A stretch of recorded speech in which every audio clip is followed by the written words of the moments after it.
7월 28일 금요일 예레미야 10장 17절로 25절 말씀. 에워싸인 가운데에 앉은 자여 내 짐 꾸러미를 이 땅에서 꾸리라. 여호와께서 이와 같이 말씀하시되 보라 내가 이 땅에 사는 자를 이번에는 내던질 것이라. 그들을 괴롭게 하여 깨닫게 하리라 하셨느니라. 슬프다 내 상처여 내가 중상을 당하였도다. 그러나 내가 말하노라 이는 참으로 고난이라. 내가 참아야 하리로다.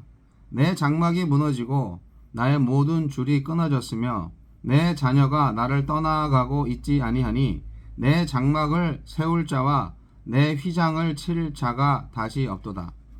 목자들은 어리석어 여호와를 찾지 아니하므로 형통하지 못하며 그 모든 양떼는 흩어졌도다.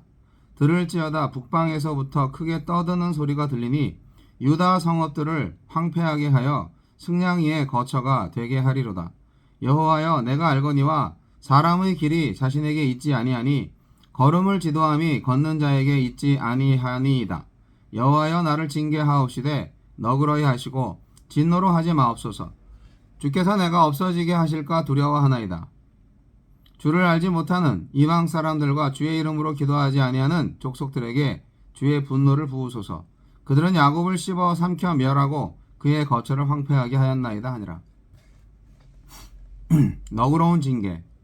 예레미야는 유다가 유배당하고 땅이 황폐해질 참상을 생각하면서 애가를 부릅니다. 심판을 수용하지만 애끓는 탄원으로 하느님께 자비와 긍휼을 구하며 너그러운 징계를 호소합니다.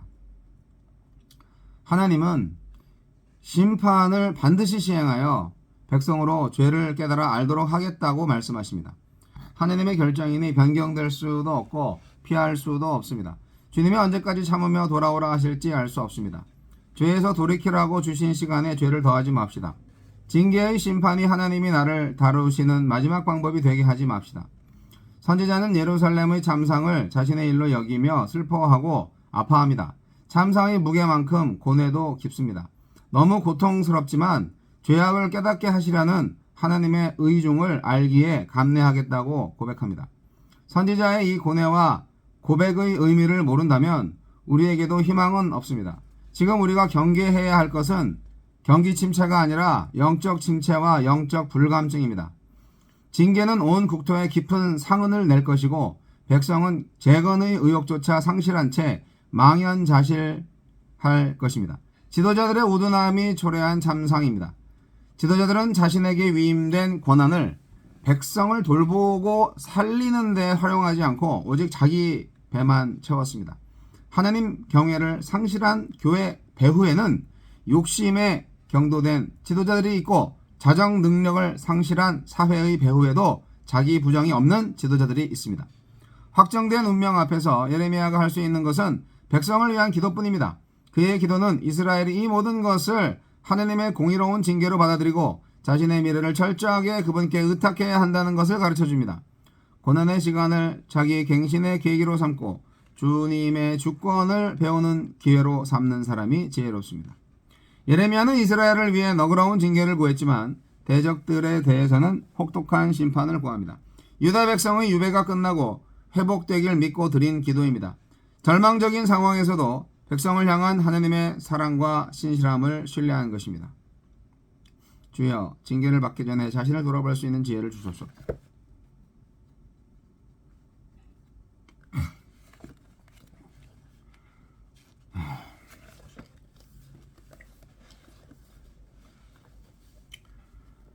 하나님께서 당신의 백성을 이방 땅으로 옮기시겠다고 말씀하시는 상황입니다.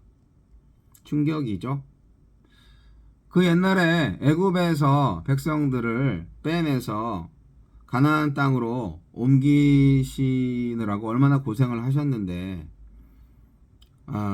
그렇게 사랑하고 그렇게 아끼시던 백성들을 이제는 어떻게 한다?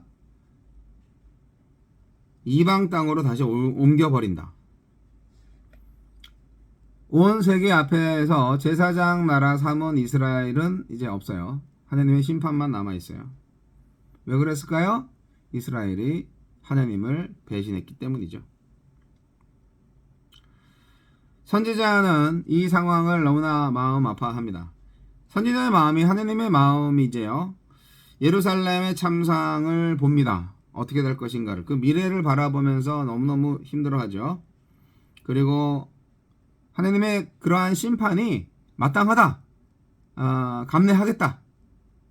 그러니까 제발 살살 해달라. 그렇게 호소하고 있습니다. 지도자들이 중요합니다.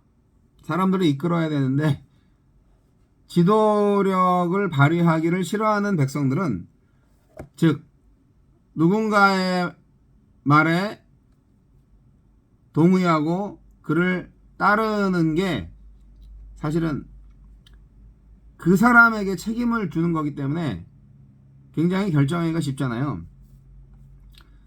그래서 난 책임 없어요.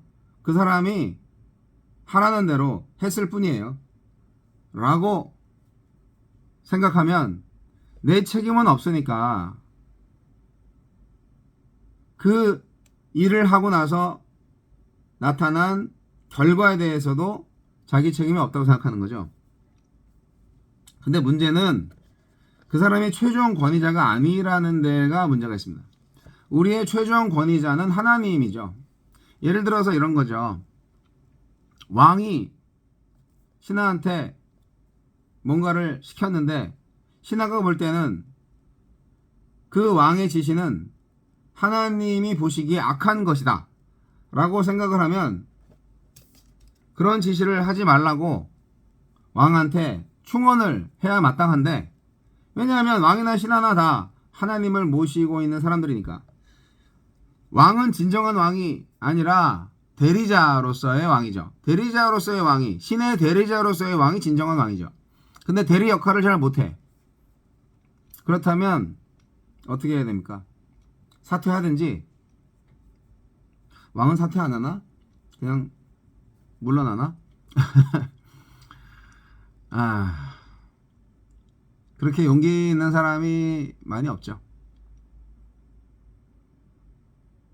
목에 칼이 들어와도 할 말을 하고 진실을 외치고 공평과 정의를 구현할 수 있는 사람이 진짜 백성이고 진짜 하나님의 대리자고 진짜 하나님의 목자가 아니겠습니까? 집이 다 무너집니다. 다시 세울 자식조차도 다 죽었습니다. 그 지경이 될 때까지 그 나라 백성의 목자 되신 지도자들은 수수방관하고 자기 배만 채웠습니다. 그게 이스라엘의 현실이었습니다. 예레미야 시대에. 결국 어떻게 되냐? 그들이 우상숭배를 하고 거짓을 확산시키고 막 이런 상황 속에서 하나님의 집은 그야말로 도둑의 소굴이 되고 또 나중에는 들짐승들의 거처가 되고 마는 거죠. 자기 배만 채우고 자기 명성만 관리하고 자기 자리만 보전하는데 혈안이 돼 있는 그런 지도자들.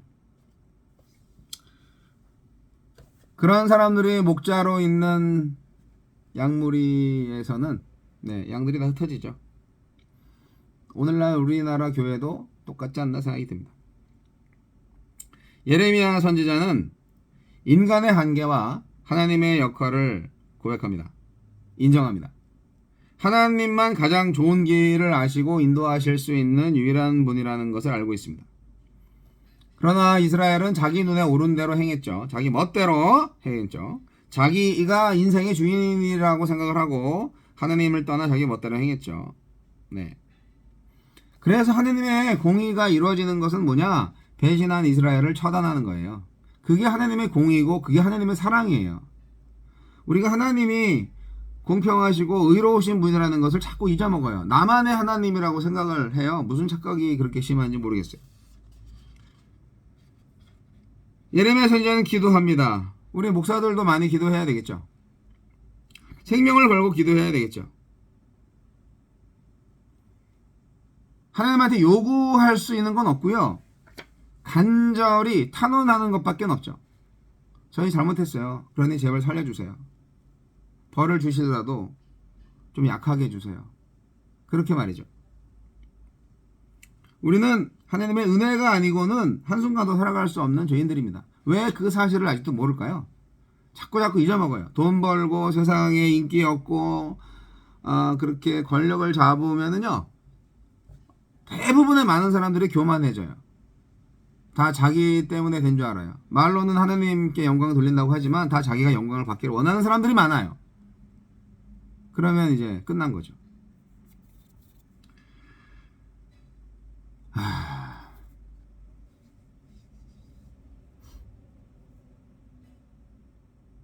하나님이 한국과 한국교회를 어떻게 하려고 하시는지 우리가 잘 생각을 해봐야 됩니다. 그리고 우리가 해야 될 게 무엇인지 뻔하죠.